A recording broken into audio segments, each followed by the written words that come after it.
ikuti program Camera, catatan Menko Airlangga. Perlu diatur memang. Oh, perlu diatur. Pendaftaran ini kan salah satu saja. aspek saja. Hal-hal yang lain memang perlu diatur juga, gitu ya. Meskipun kita akui Permenkominfo ini masih ada kelemahannya.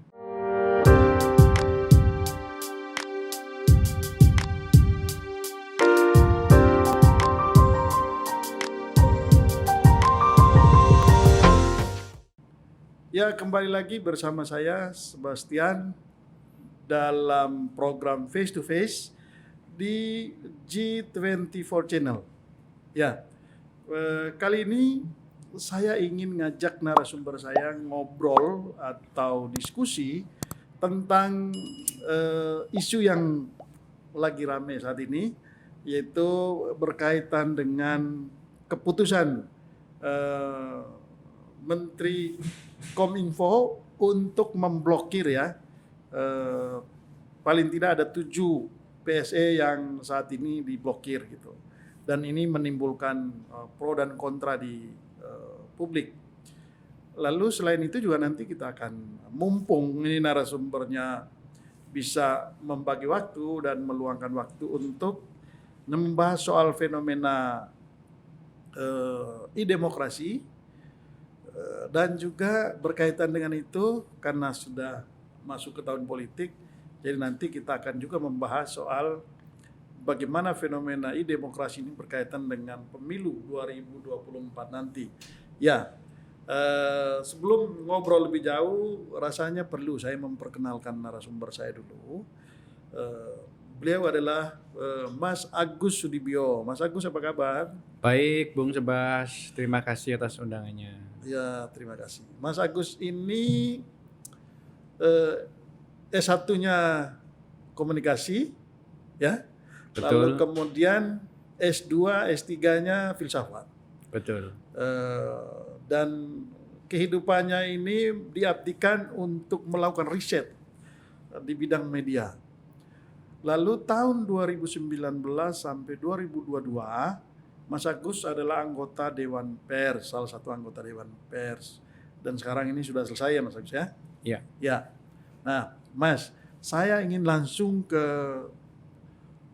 inti obrolan kita berkaitan dengan isu yang lagi ramai saat ini, yaitu soal diblokirnya.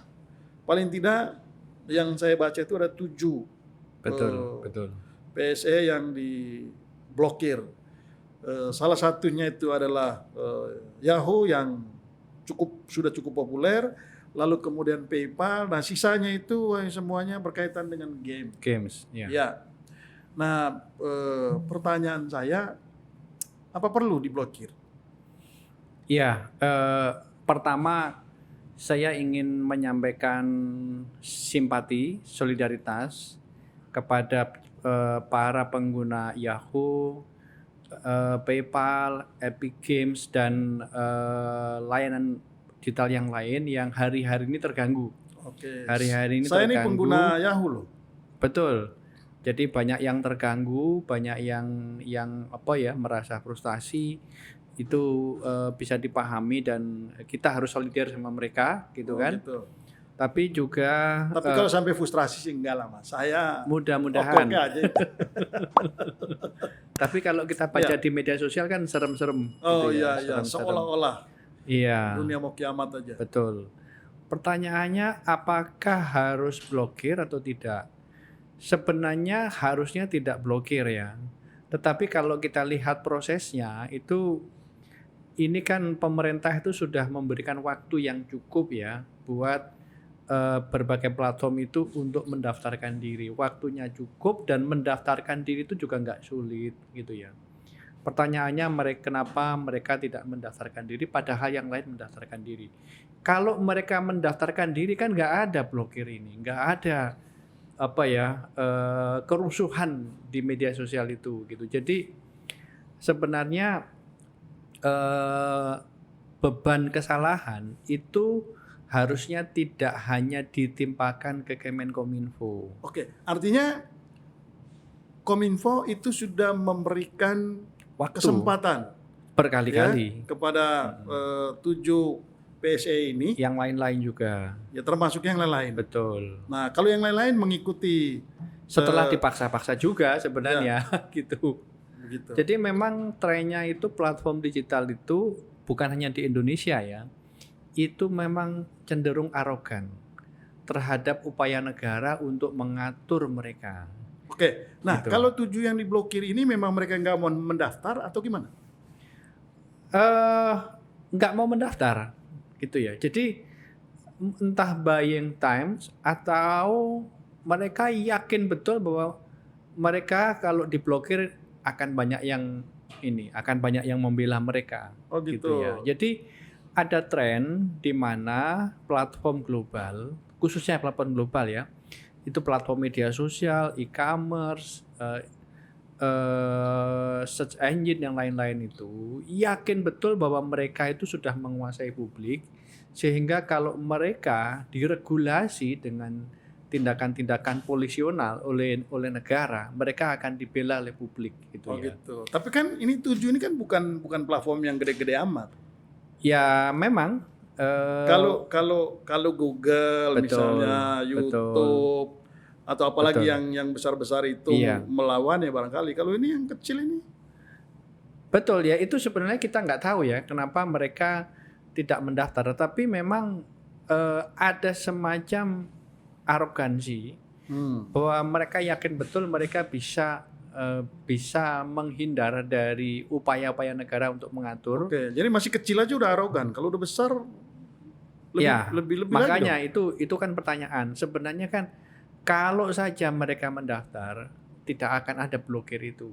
Gitu. Jadi saya akui pemerintah, regulasi pemerintah yang tadi ya, peraturan Kominfo tentang penyelenggara sistem elektronik lingkup privat, itu regulasi itu memang masih mengandung kelemahan.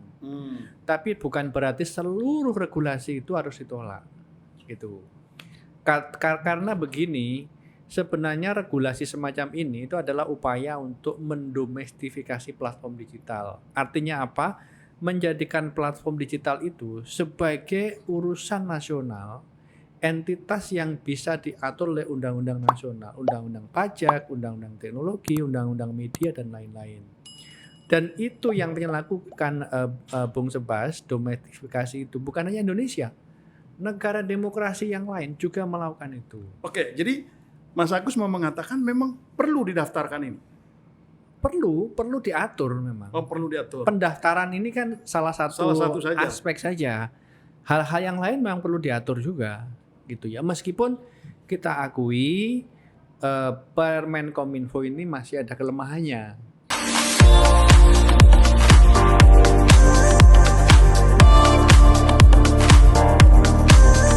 Apakah mereka bisa menjamin data itu tidak dibocorkan, tidak digunakan untuk hal-hal yang merugikan konsumen dan lain-lain? Kalau itu terjadi kebocoran ataupun penyalahgunaan, manipulasi, dan publik dirugikan, siapa yang melindungi publik? Ya harusnya negara kan? Ikuti program Camera, catatan Menko Airlangga.